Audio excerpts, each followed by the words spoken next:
Dicho todo esto, le doy la bienvenida a él, un genio que admiro en lo personal muchísimo. Antonio, ¿cómo andás? Bienvenido. Gracias, Mari. ¿Cómo te va vos? Bien, muy bien, con ganas de verte, así que muy contenta de que estés por acá nuevamente. Bueno, me alegro. Aparte traes unos temas muy calientes, Antonio. Muy caliente. El tema de hoy, de los vínculos tóxicos y que uno no sabe cómo correrse y por qué vuelvo y por qué me sigue gustando después de todo lo que me hizo o lo que nos hicimos. ¿Cómo puede ser, no? ¿Cómo Que puede uno ser? extrañe Te a una extraño. persona con la que haya sufrido tanto. Es increíble. ¿No? Bueno, pero debe tener su explicación. Sin duda la tiene y hoy de eso mismo nos vamos a ocupar. Bien, ¿sí? perfecto. De dar la explicación psicológica y de dar la explicación de por qué pasa esto también neurológicamente. ¿sí? Claro. Es decir, de qué pasa en el cerebro Ujú. de una persona que está en abstinencia de alguien, porque el amor romántico termina siendo como una adicción, porque se activan en el cerebro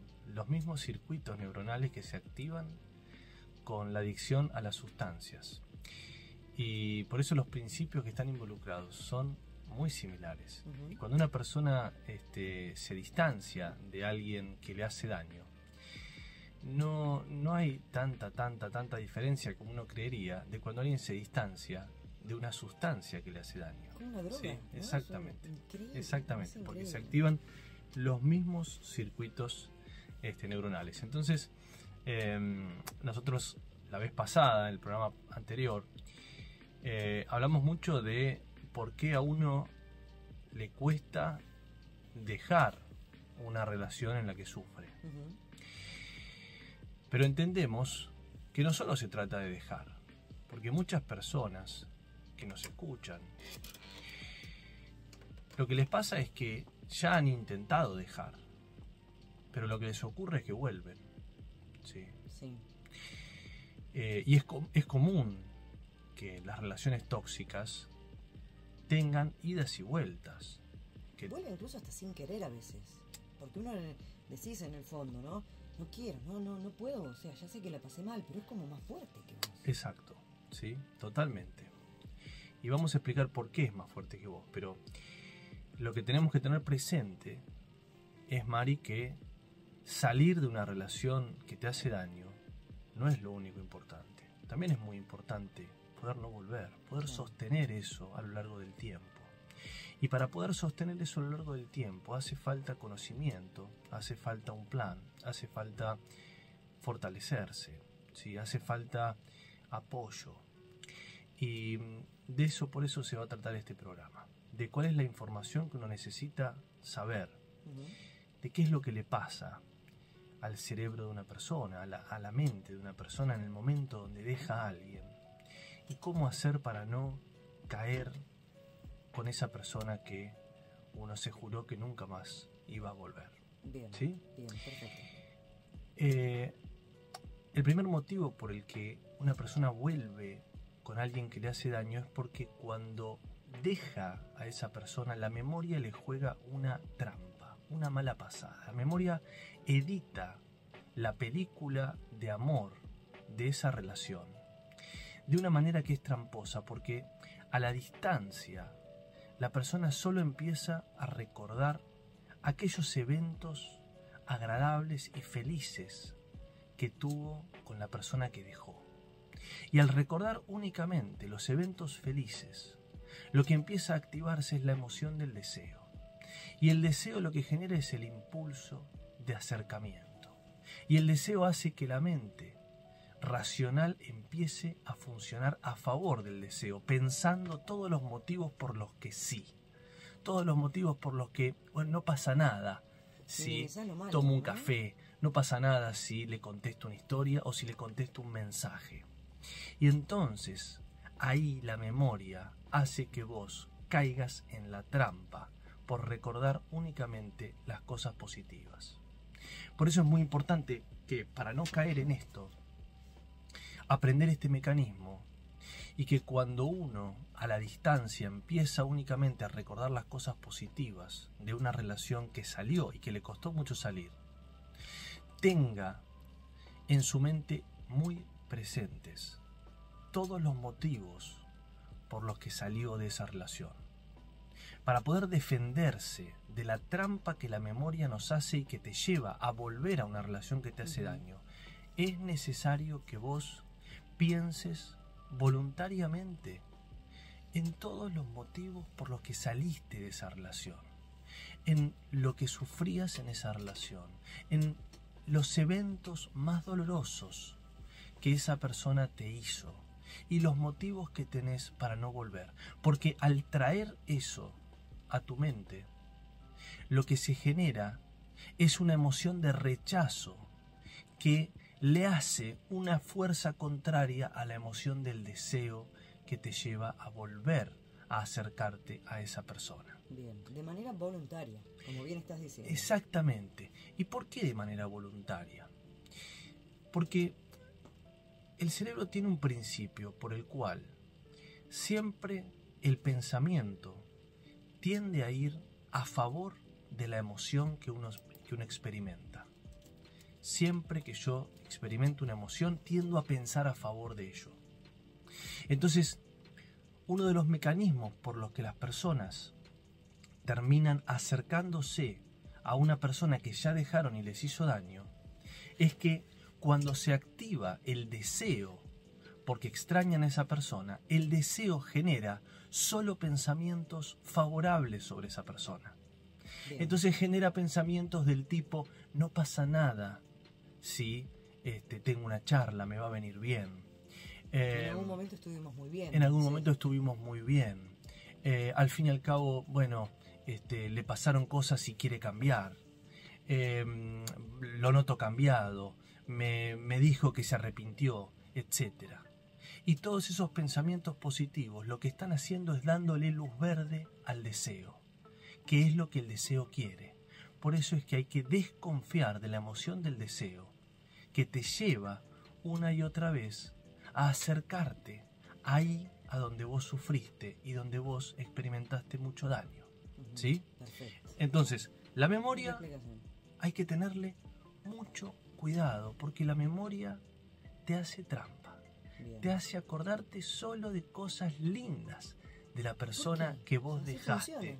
Porque así funciona a lo largo del tiempo, ¿sí? Vas olvidando las cosas negativas que te pasaban y vas recordando solo las cosas positivas. Y toda relación, por más traumática que haya sido, tiene una serie de eventos que fueron felices. Y en la medida en la que la memoria te recorta la película y solo te hace acordarte de esos eventos felices, vos empezás a experimentar una emoción de anhelo, de deseo, de nostalgia por esa persona que vos ya te alejaste con mucho esfuerzo. Porque por supuesto, si solo recortás esa parte era muy linda. Y de hecho hasta se recurre a ver fotos, una cosa te va llevando a la otra. Lo extraño, la extraño, ¿no? Y vas en busca vos hasta como que querés autoalimentar ese deseo.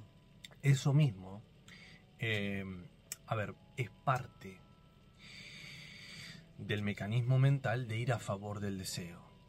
Porque, a ver, empezar a... Te diría así, cuando se activa el deseo hacia una persona que vos ya dejaste y que te hacía daño, el deseo te lleva a tener conductas de acercamiento.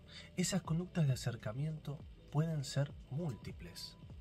Una de esas puede ser ponerte a ver fotos. Claro. ¿Sí? Y el ponerte a ver fotos lo que te va a hacer es alimentar el deseo y alimentar la nostalgia. Y las fotos, como siempre sabemos, son de los momentos felices. Entonces, eso te va a ayudar a que vos sigas sesgando la realidad y solo viendo la parte linda de esa relación de pareja. Y al solo ver la parte linda de esa relación de pareja, lo que empezás a sentir es que fuiste una tonta o un tonto en haberlo dejado a esta persona, porque pasaban muchas cosas lindas que hoy no tengo. ¿Sí? Entonces sentís el vacío y eso te motiva a ponerte en contacto. ¿A ponerte en contacto cuánto? Un poquito. Porque así como todos sabemos que donde hubo fuego cenizas quedan, para volver a una relación que te hace daño, muchas veces basta solo un pequeño acercamiento. Por eso es que el contacto cero es tan importante. Porque un pequeño acercamiento, un pequeño contacto es suficiente para soplar esas brasas, encender nuevamente el fuego, activar toda la emotividad que hay por esa persona y volver a meterte adentro de ese vínculo, y vaya a saber cuánto tiempo y cuánto sufrimiento te lleve ahora lograr nuevamente salir de ahí. Claro, porque donde empezaste a contactarte un poquitito o a vincularte nuevamente, arrancas de cero, ¿eh? Es arrancar otra vez todo lo que habías logrado de distanciarte de ese contacto cero. Hace que una vez que escribiste un mensajito o tiraste una reacción a una historia, cero de vuelta. Tal cual, incluso te diría, cada vez que vos volvés con esa persona que te hizo daño, más que arrancar de cero, arrancás de -1, arrancás de -2, porque cada reintento fallido lo que va es erosionándote, lo que va es debilitándote y va haciendo que vos tengas cada vez, Mari, una visión más empobrecida de vos misma, que cada vez te vayas valorando menos. Y al cada vez valorarte menos, es más probable que te vayas quedando en esa relación que te hace daño. Entonces, cada vez que vos volvés, estás cada vez peor y cada vez más débil. ¿Sí? No te das cuenta, ¿no? Cuando te vas como empobreciendo, como bien decías. No te das cuenta, empezás a naturalizarlo. Claro, no te vas dando cuenta del todo del daño que te hace esa relación. Porque el daño es muy progresivo. Porque el daño se va dando con microconductas que te van haciendo sufrir. Microconductas de agresión, microconductas de abandono, de descalificación, de negligencia. Entonces esas pequeñas conductas te van dañando de una manera que es muy sutil y que van haciendo que entonces vos te vayas acostumbrando. Y por eso es que es tan difícil tomar conciencia y salir de ahí. La persona tiene momentos de lucidez, pero son solo momentos. Después se va habituando a todo el vínculo patológico que tiene con esa persona. Y por eso es tan importante el contacto con otras personas. Es tan importante que alguien no se aísle, porque en la medida en la que tiene contacto con otras personas, una amiga, una madre, un hermano, te pueden dar esa dosis de realidad, ese feedback que vos no estás pudiendo ver. Claro. Y por eso mismo es que las personas, cuando son manipuladoras y cuando son patológicas o tóxicas, una de las cosas que intentan hacer es aislarte. Porque la red de apoyo que vos tengas siempre es una amenaza para dominarte. Claro. Siempre es una amenaza para tener control sobre vos. Siempre es una amenaza para que te hagan ver eso que yo trato de desmentir. Porque las otras personas te van a contar una realidad que yo te distorsiono. Porque eso mismo es lo que hacen los manipuladores. Te distorsionan la realidad para que las veas de la manera en la que a ellos les conviene. Claro. ¿Sí? Entonces, en la medida en la que vos te permitís aislarte, claro, más probabilidades hay de que no puedas salir de ahí. Claro. Tras que uno por ahí no lo quiere contar, sumado a lo que estás diciendo. Exactamente. Tras que uno, ¿no?, tiende a tal cual, a ir a guardar sus penas, no solo eso, y las cuestiones íntimas. No quiero contarlo porque me van a decir que, no, ¿cómo volviste con esa persona? Entonces te lo guardás. Tal cual, guardás, la ¿no? persona No muchas veces, tal cual, porque la persona cuando vuelve a un vínculo que le hace daño, una de las cosas que le pasa es que siente mucha vergüenza. Claro. Porque aparte no puede explicar por qué volvió, no puede explicarle a las personas a las cuales les dijo que nunca más iba a volver, por qué cayó nuevamente. Por eso es muy importante que cuando alguien cae en una relación que le hace daño, uno tenga paciencia y no la juzgue a esa persona. Porque en la medida en la que la juzgue y en la medida en la que le dé un sermón, lo que va a ocurrir es que esa persona se va a ir cerrando y se va a ir aislando. Entonces lo que más necesita una persona que está en un vínculo patológico es no tu consejo, es tu acompañamiento, es que le sostengas la mano, es que estés ahí, es que no abandones. El consejo no es tan importante porque la persona, a fin de cuentas, sabe que no es bueno donde está. Pero lo que necesita y más importante es de vos, es que no dejes que se aísle. Hola, dice Jessy, ¿esto pasa solo en una relación amorosa o puede darse en otros vínculos, amistad o familiares, Antonio? No, esto que estamos hablando es algo estrictamente puntual de las parejas, ¿no? Puntual de las parejas. Perfectamente alguien puede encontrar similitudes en otro tipo de vínculos, porque al fin y al cabo estamos hablando de vínculos humanos, ¿sí? Pero nos estamos refiriendo específicamente a las relaciones amorosas. Muy bien. ¿Se extraña, dice Vic, lo construido e idealizado? ¿Puede ser? ¿La persona se aferra a la utopía? Claro, porque a la distancia todo se ve más lindo. Por eso es que cuando vos te distanciás de una relación en donde sufriste, a medida que va pasando el tiempo, vas generando una, muchas veces, visión más bonita de lo que pasaba ahí y te vas olvidando de las cosas negativas. Y eso te ayuda a que esa distorsión de la realidad te lleve a volver. ¿Sí? De alguna manera a todos nos pasa eso para mí con la infancia.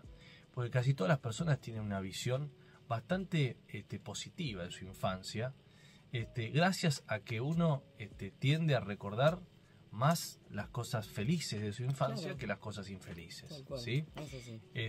Y con el amor pasa lo mismo. Si estás leyendo esto, dice Marcos, si sos una persona que todavía no sabe lo que quiere de su vida, te suplico que entres en una relación con alguien que tiene su vida organizada y que sabe lo que quiere. Se ve que ha tenido una experiencia, ¿no? En muchos casos la red de apoyo termina apoyándolo a ellos, no a vos.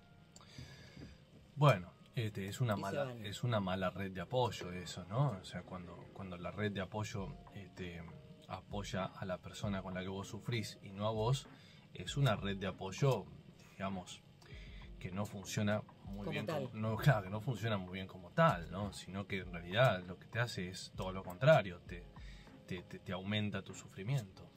Llevo 30 días, creo que dice por acá, ahora llevo 30 días, mira, los está contando, de contacto cero. Espero esta vez poder salir del todo de esta relación que tanto me ha dañado durante el último año. Gracias por tus palabras me hacen muy bien. Bueno, muchas gracias. Bueno, también tengo contacto cero, lo pasé y volvía, sentía que algo me faltaba y pensaba que siempre iba a cambiar y nunca cambiaba.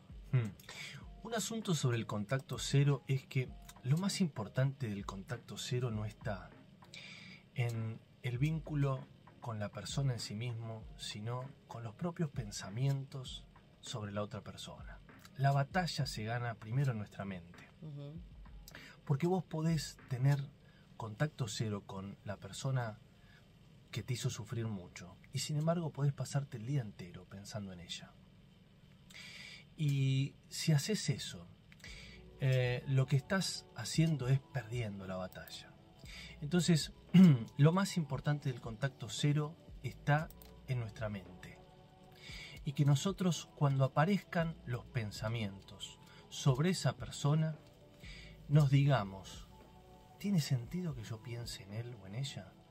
¿Vale la pena que yo vuelva sobre esta persona con la que tanto sufrí?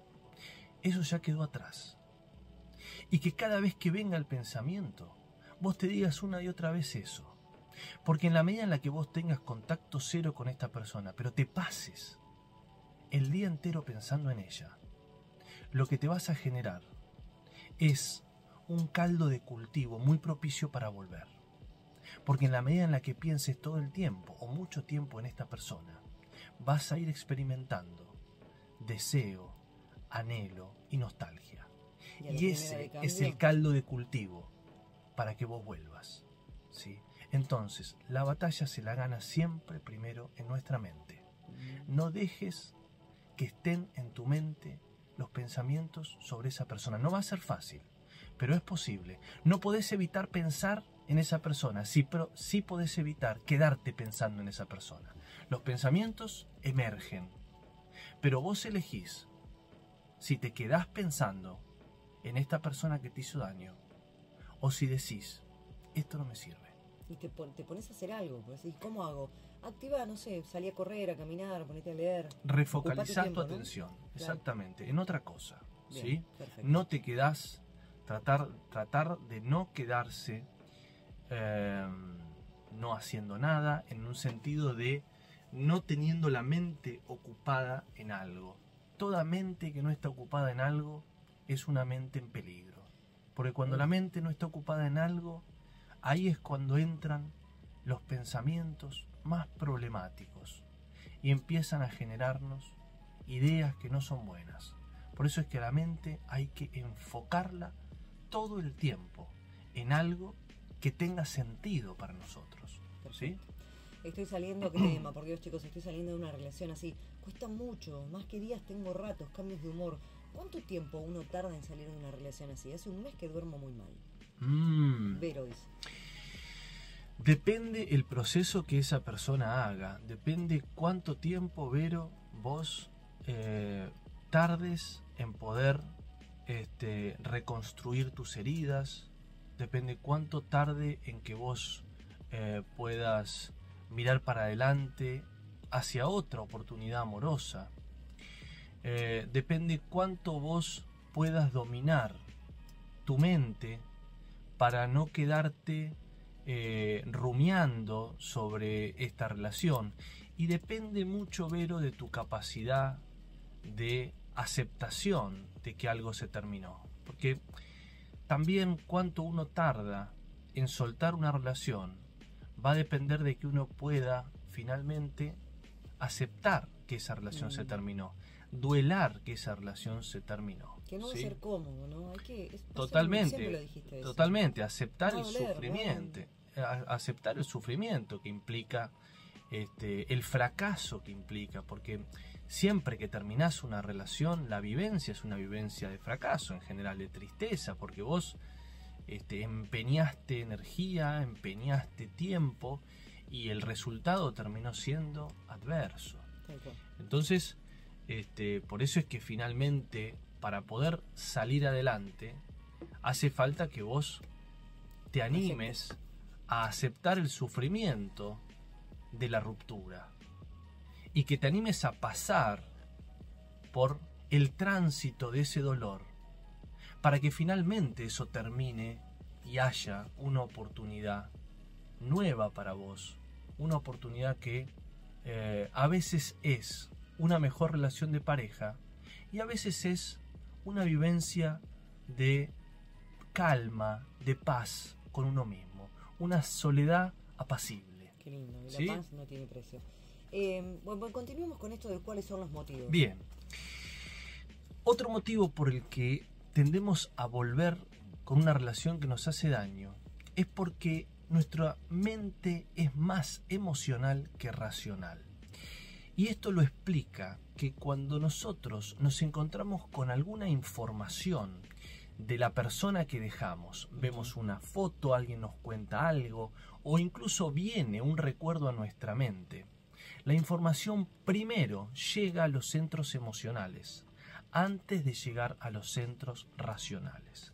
Esto lo que hace es que primero se despierte una emoción antes de que vos puedas pensar. Y como vos, la emoción que vas a tender a despertar va a ser, si la información es agradable, el deseo, lo que te va a pasar es que primero vas a sentir deseo por esa persona y después vas a poder pensar.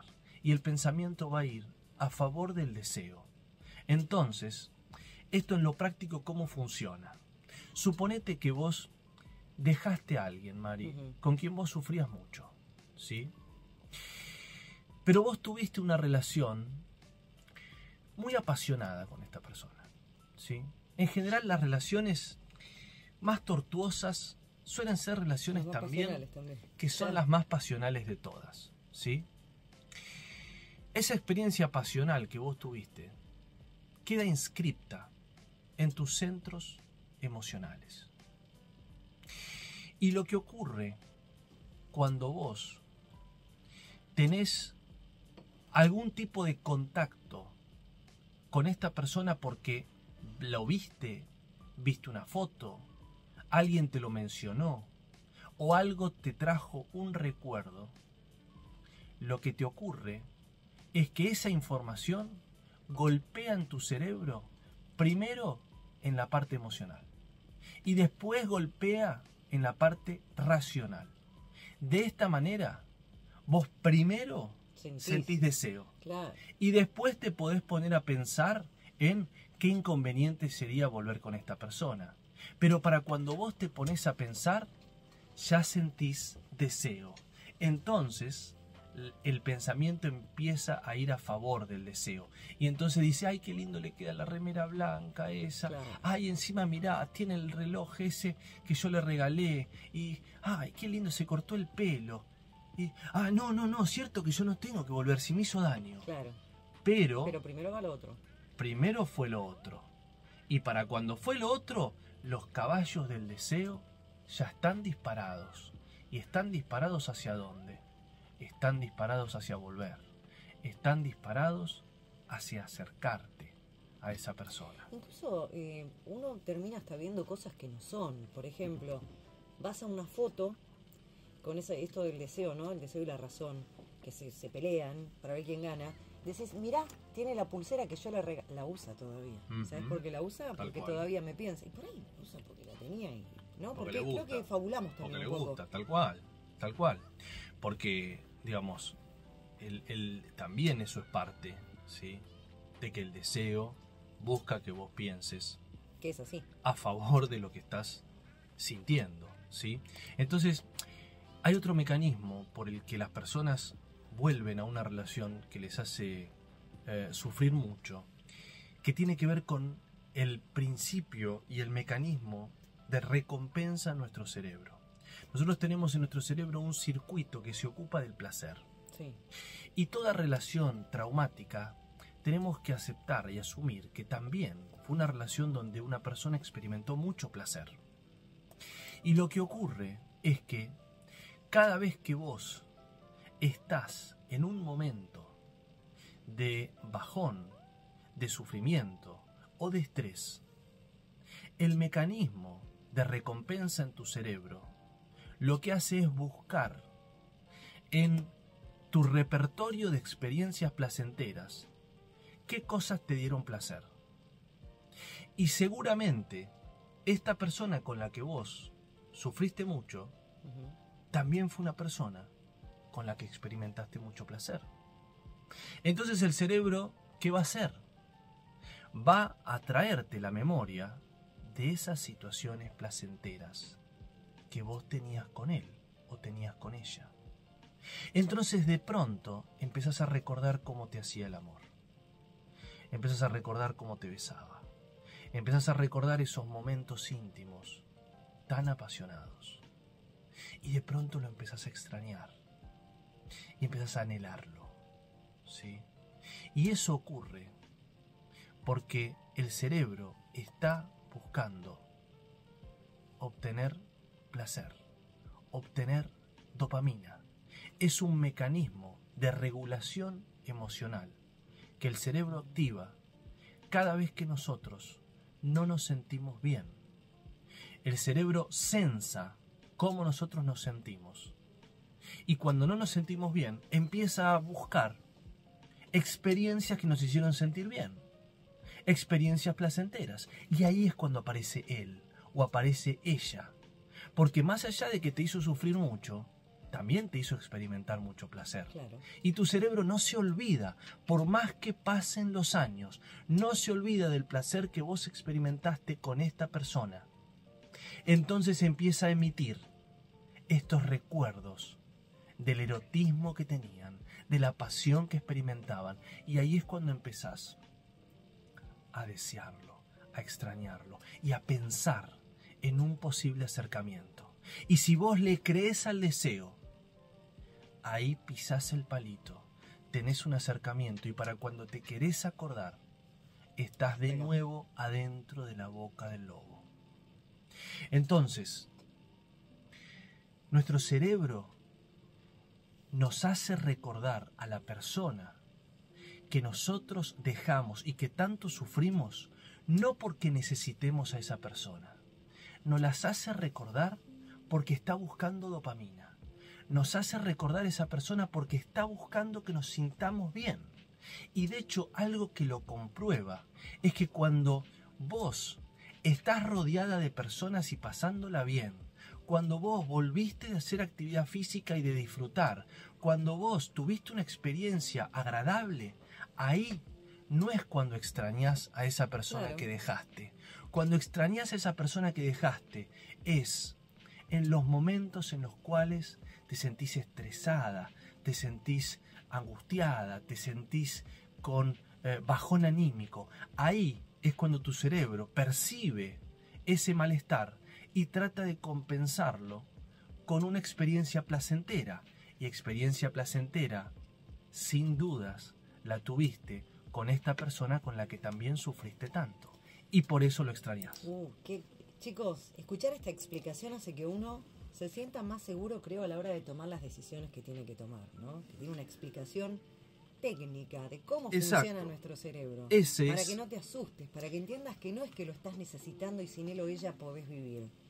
Que tu cerebro funciona de esa manera y está buscando, como bien dijo Antonio, eso que necesita para él sentirse cómodo también. Exactamente. Yo me quedaba siempre perplejo con este fenómeno. Increíble. Y necesité bucear en la neurología, necesité bucear en el cerebro, en las neurociencias, porque la psicología sola no alcanza. No, claro. Hace falta entender qué pasa en nuestro cerebro. Y entonces entenderlo siempre nos da una chance más de hacer algo distinto, ¿sí? Y por eso me parece tan importante traer la explicación desde el cerebro, ¿sí? Súper importante. Nueva tanda, chicos. Nos van contando, tenemos muchos mensajes, ya vamos por ahí. Hoy los vínculos tóxicos. ¿Por qué cada tanto tenemos esa sensación de tener que volver? Hoy te lo contamos acá. A mí me dejaron hace 2 meses. Hoy me enteré que quiere volver, pero el orgullo no la deja. Ajá. Tenemos un negocio en común, por lo que el contacto cero es imposible. Yo quiero volver. ¿Qué tengo que hacer? Hoy me enteré que quiere volver, pero el orgullo no la deja. No, me falta información. Claro, el orgullo no te lo dijo ella. Hablaron. Me falta información para dar un consejo sobre eso. Bien, perfecto. Otro por acá. Creo que es súper importante que la gente se dé cuenta que es muy alto el costo si volvés a una relación tóxica. A veces es peor cuando pisás el palito porque es peor que lo que viviste antes de irte. Sí, lo importante para no volver es en el momento en el cual se te activa el deseo. Lo importante es poder frenar el impulso de acercamiento cuando vos empezás a tener esos pensamientos de nostalgia sobre la persona que vos ya dejaste y que tanto tu sufrimiento te generó. Porque cuando el deseo no está activado, todas las personas son lúcidas de que no tienen que estar con esa persona. Pero por el contrario, en el momento donde el deseo está activado, ahí es cuando es peligroso. Porque ahí es cuando vos tenés el impulso de acercarte. Entonces, para poder dominar esto y no estar una y otra vez en una calecita de volver a esa relación que te hace daño, es necesario que puedas lograr autodominio con respecto a frenar el impulso del deseo. La clave está en frenar el impulso del deseo. Porque siempre que vos dejes a una persona que te hace daño, la vas a extrañar, la vas a anhelar, la vas a desear. Y de qué tanto vos puedas controlar ese impulso de deseo van a ser tus chances de no caer una y otra vez en esa relación. Tenés que saber cuando vos dejes a una persona que te hace daño que en algún momento vas a sentir mucho alivio. En algún momento vas a sentir una sensación de mucho rechazo por esa persona y vas a decir jamás volvería, porque estás muy enojada o muy enojado. Pero en algún momento esa emoción de enojo y de rechazo va disminuyéndose y va pasando y está bien que así sea. Y ahí es cuando podés pisar el palito porque se activa el deseo, ¿sí? Entonces, repito, Siempre que dejes a una persona que te haga daño, por más sufrimiento que tengas en algún momento, es muy probable que la extrañes. Es muy probable que la anheles. Después de que pase un tiempo, ya no te vas a sentir con el enojo, con el dolor y la carne viva que te mantienen alejada o alejado de esa persona. Esa emoción va a ir disminuyendo y ahí va a estar la posibilidad de que se active el anhelo, la nostalgia, el deseo. Y ahí cuando se active el deseo es que estamos en peligro, porque el deseo te va a hacer recordar todas las cosas bonitas que tenía esa persona y te va a hacer que tengas el impulso de acercarte. Por eso, no le creas al deseo, controla el impulso. Entendé que es una ola que sube y después baja, ¿sí? Guarda con eso. Frena y espera que el deseo también sube y pasa. Y cuando pase vas a decir, qué bueno que no le escribí, Que lo banqué. qué bueno que la banqué, qué bueno que no me acerqué. Tal cual. ¿Qué pasa si te dice que va a cambiar y te pide perdón? Siempre la persona, no diría siempre, es muy común que la persona a la cual vos dejes te pida perdón y te diga que va a cambiar. Entonces vos tenés que saber diferenciar si los motivos por los que vos dejaste a esa persona son motivos que son cambiables.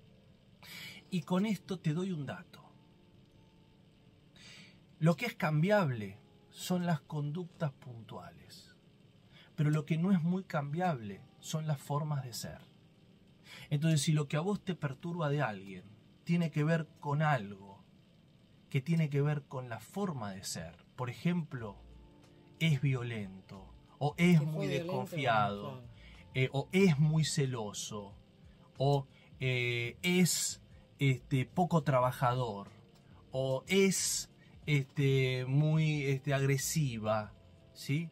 Cuando se trata de algo que es la forma de ser, entonces no creas en muchas promesas de cambio, porque es muy difícil cambiar la forma de ser. Miremos el currículum, chicos. Claro, tenés que mirar el currículum, porque a la persona cuando vos la dejás, por supuesto que experimenta una sensación de mucho vacío, que la desespera, de arrepentimiento, ¿sí? Que la motiva a querer cambiar. Y por ahí lo que te está diciendo no es una mentira. Dice, yo voy a cambiar. Pero la persona después de que te tiene de nuevo, le baja su anhelo de cambiar porque se tranquiliza. Entonces, cuando la persona te perdió, en ese momento promete todo porque tiene un anhelo terrible de que vos vuelvas. Pero una vez que vos volviste y vuelve a tener seguridad sobre vos, su motivación a cambiar disminuye rotundamente. Entonces, esos cambios que vos viste en un primer tiempo, cuando volviste después, empiezan a dejar de ocurrir. Y vos decís, pero otra vez está actuando igual. Y sí, por supuesto, porque lo que motivaba el cambio era su miedo a perderte. Una vez que dejó de tener miedo a perderte, ya no tiene motivación para cambiar. Entonces, ¿con qué te encontrás? Con la misma persona que vos decidiste dejar. Y ahí no te podés dar cuenta si tiene que sostiene una conducta para darte cuenta si está cambiando. Por ahí decís, bueno, le voy a dar la posibilidad.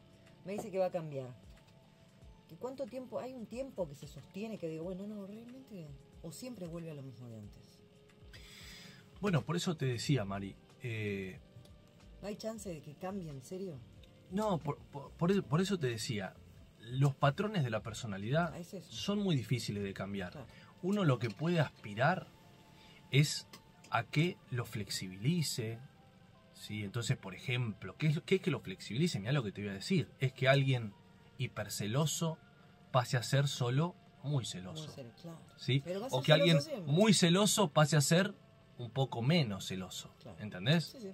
Ahora, vos no podés esperar cambios muy grandes sobre la forma de ser de alguien, porque en general no se dan ese tipo de cambios, ¿sí?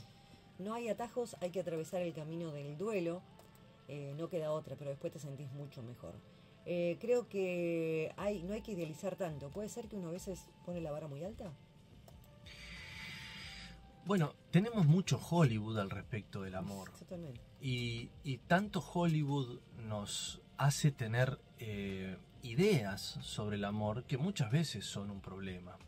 Y tanto Hollywood nos hace esperar del amor demasiado. A veces esperamos del amor que aparezca una persona que nos salve. A veces esperamos del amor que aparezca una persona que le dé sentido a nuestra vida, que nos cure todas nuestras heridas. Esperamos del amor encontrar a alguien que nos dé la motivación que nosotros no tenemos por nosotros mismos. Entonces, definitivamente muchas veces le pedimos demasiado al amor. Y ese pedirle demasiado al amor es el caldo de cultivo para que nos terminemos frustrando muchísimo y para que terminemos desarrollando vínculos dependientes hacia otra persona, porque esperamos todo de un otro que aparezca en nuestra vida. Y eso, francamente, es peligroso.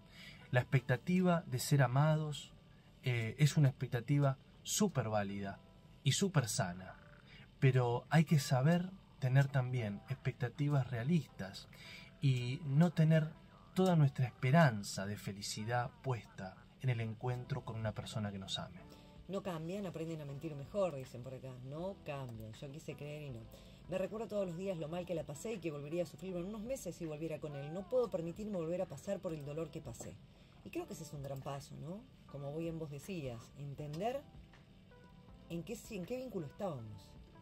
Sí, totalmente, que para digamos, parte de poder salir y no volver es entender lo que estaba pasando en ese vínculo, ¿no es cierto? Y por eso es que cuando los vínculos son muy difíciles, yo recomiendo ayuda psicoterapéutica, porque alguien de afuera nos puede mostrar una serie de cosas que nosotros desde adentro claramente no vemos, ¿sí? Entonces, la ayuda psicoterapéutica a tiempo es muy importante, ¿sí? Las personas que tenemos carencias afectivas, ¿tenemos más probabilidades de fijarnos en personas tóxicas? ¿Hay gente que se vincula siempre con no? Sí. Las personas que tienen carencias afectivas desde su infancia lo que tienen es, digamos, dañado el radar que les permita distinguir lo que es aceptable de lo que no es aceptable. Entonces las deja más vulnerables a terminar vinculándose con personas tóxicas. Porque las personas que no experimentaron ser queridas sanamente, no tienen la experiencia saludable del amor para poder ir a buscar ello, sino que lo que tienen es una experiencia patológica. Entonces cuando se encuentran con esa experiencia patológica la naturalizan, no la ven con la perspectiva y la claridad que la tienen que ver. Entonces las personas que tienen una experiencia infantil de sufrimiento amoroso, de abandono, de violencia, de rechazo, de negligencia, claramente son más propensas a buscar una relación que repita ese mismo patrón en su vida adulta. Y por supuesto que tienen muchas más chances de que cuando están en un vínculo con esas características, no logren ver con claridad la situación de la manera patológica que realmente es, sino que se acostumbren, la naturalicen, se habitúen, entonces tengan más probabilidades de quedarse dentro de vínculos que son patológicos. Porque cuando ven, por ejemplo, una conducta agresiva, no experimentan la emoción del rechazo que tienen que experimentar para alejarse y la emoción de enojo que necesitan experimentar para defenderse. Porque lo que les ocurre es que ya pasaron por ahí, por donde hoy están pasando. Última pausa, chicos. Preguntas ya. 291-507.000, lic.antonioporcelipius, y estamos en vivo hasta las 9:30.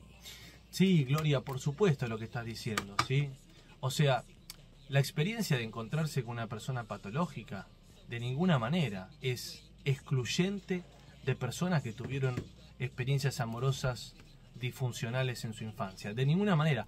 Solo lo que digo es que las personas que tuvieron una experiencia patológica con sus vínculos primarios tienen más probabilidades de caer en ese tipo de vínculos y tienen más dificultades para poder salir de ese tipo de vínculos. Ahora, siempre yo digo que A cualquiera le puede pasar que termine en un vínculo con una persona patológica. La diferencia está sobre todo en su capacidad de poder percibir el vínculo patológico como tal, y la diferencia está en la capacidad que tenga de poder salir de ese vínculo. No está sobre todo en que se encuentre con ese vínculo, porque a cualquiera eso le puede pasar. ¿Sí? Buen punto. Claro. Bueno, y ahora voy a contar el último principio por el que las personas tienden a volver, ¿sí? Y vamos a hablar un poquito de este asunto de si un clavo saca otro clavo. Uf. Ya. Va.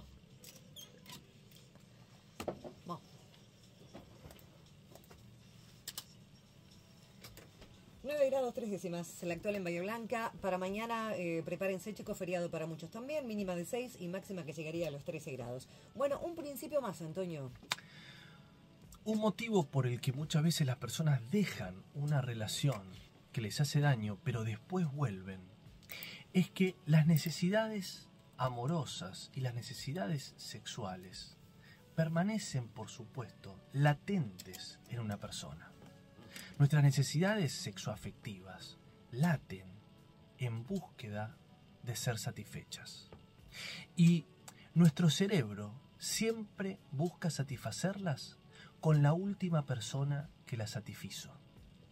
Nuestro cerebro busca en la memoria para satisfacer con la persona última que logró satisfacer esas necesidades. ¿La última Entonces, que nos satisfizo o la última con la que estuve? La última que nos satisfizo, Mirá no la última con la que estuviste. Mirá vos. ¿Sí? Si vos estuviste con una persona y no la satisfizo, ¿sí? Tu Vas a cerebro, volver a la anterior. tu cerebro no va a recordar esa persona. ¿Sí? Mirá. El cerebro es inteligente, dice, El mejor momento fue con esto. claro. A ver, lo explico más claro. Nosotros muchas veces volvemos y anhelamos una relación que nos hizo daño, porque cuando nos encontramos con nuestras necesidades sexuales y afectivas insatisfechas, el cerebro busca en los recuerdos de quién fue la última persona que satisfizo esas necesidades. Entonces, te hace recordar los momentos que vos pasaste con esa persona y que fueron satisfactorios de esas necesidades que vos ahora tenés latentes. Entonces, puede haber pasado mucho tiempo, pero el cerebro siempre va a recordar la última persona que logró satisfacer tus necesidades sexuales y tus necesidades afectivas. Entonces, en la medida en la que vos no construyas una nueva experiencia con otra persona que te haya permitido satisfacer tus necesidades sexoafectivas, siempre quedará tu ex latente como aquella persona que logró satisfacer esas necesidades. Entonces, en el momento en el cual vos sientas la necesidad, va a ser con esa persona con quien tu cerebro te proponga que vos tengas una experiencia de satisfacción. Ahí, ¿Sí? acá, chicos, se derriba el mito de que un clavo saca otro clavo. No, pero es a No, no favor, saca. es a favor de que un clavo Saca. saque otro clavo. Si el Siempre clavo es estás listo suficientemente bueno, Ahí está. si el clavo es suficientemente bueno, ¿sí? Si Claramente. sanaste lo anterior, si no, no.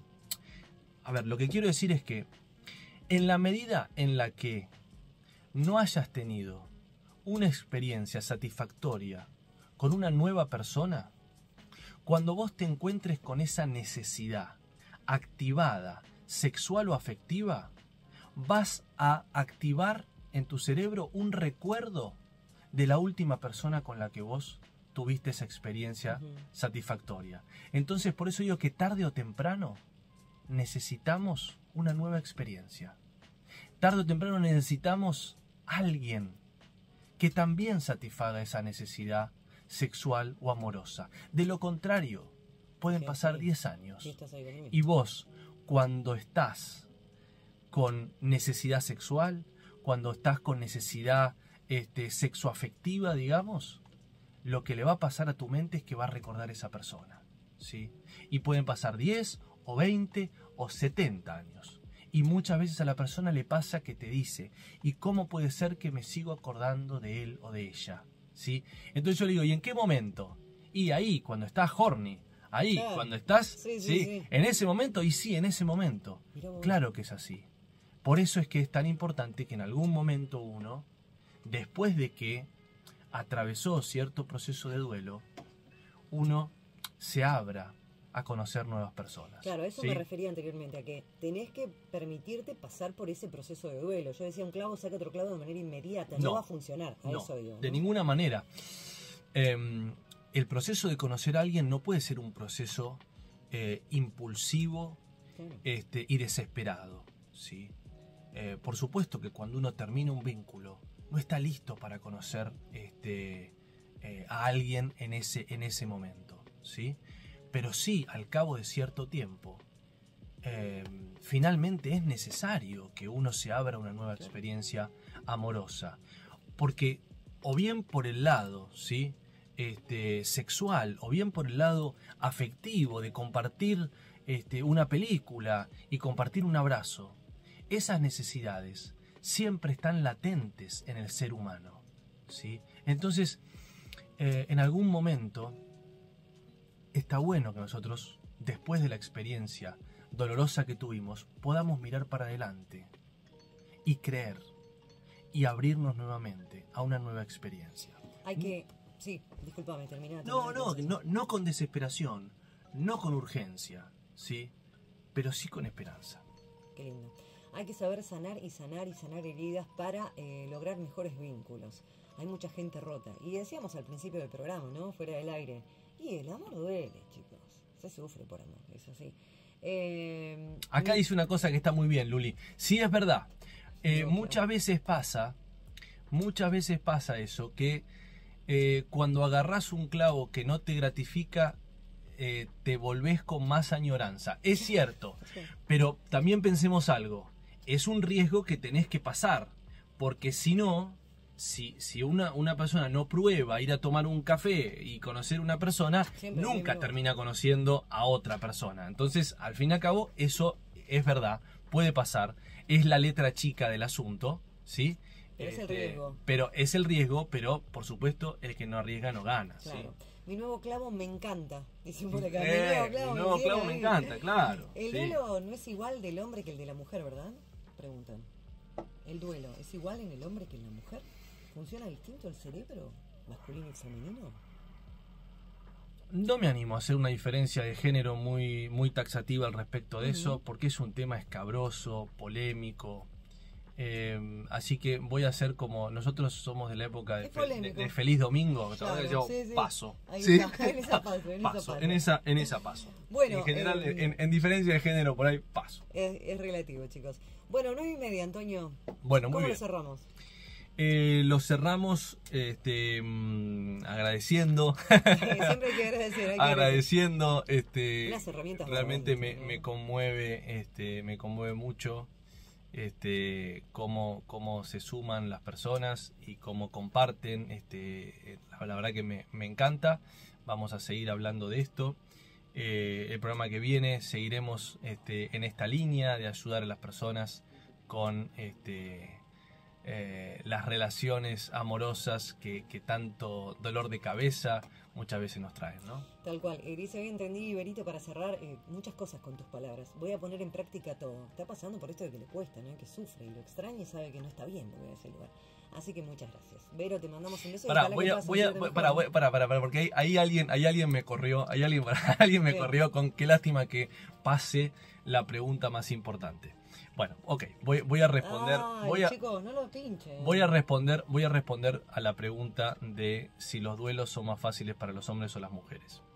Los duelos son más fáciles para los hombres, entre otras cosas, porque los hombres tienen claramente más interés en el sexo casual que las mujeres.